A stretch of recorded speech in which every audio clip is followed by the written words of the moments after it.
মঙ্গলবার রাশিয়ার ব্রান্স্ক অঞ্চলে ক্ষেপণাস্ত্র হামলা চালায় ইউক্রেন। রুশ প্রতিরক্ষা মন্ত্রণালয়ের দাবি, মার্কিন ক্ষেপণাস্ত্র এটিএ সিএমএস দিয়ে হামলা চালিয়েছে কিয়েভ। বেশ কয়েকটি ভূপাতিতের দাবি করেছে ক্রেমলিন, যদিও এই ঘটনায় এখন পর্যন্ত কোনো হতাহতের খবর পাওয়া যায়নি। যুদ্ধের 1000তম দিনে পাল্টা ইউক্রেনের দফায় দফায় ড্রোন হামলা চালিয়েছে রুশ বাহিনী। ইউক্রেনের সুমি অঞ্চলে চালানো হামলায় নারী শিশুসহ বেশ কয়েকজন হতাহত হয়েছে বলে জানিয়েছে কিয়েভ।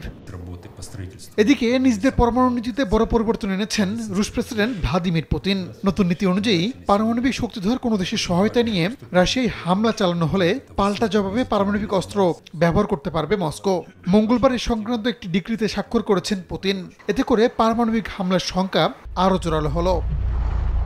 চলতি সপ্তাহে রুশ ভূখণ্ডে মার্কিন ক্ষেপণাস্ত্র দিয়ে হামলার অনুমোদন দেন প্রেসিডেন্ট জো বাইডেন। এদিন ইউরোপীয় ইউনিয়নের পার্লামেন্টে বক্তব্য রাখেন ইউক্রেনের প্রেসিডেন্ট ভলোদিমির জেলেনস্কি। রাশিয়ার বিরুদ্ধে ইউরোপকে আরও শক্ত ভূমিকা নেওয়ার আহ্বান জানান তিনি।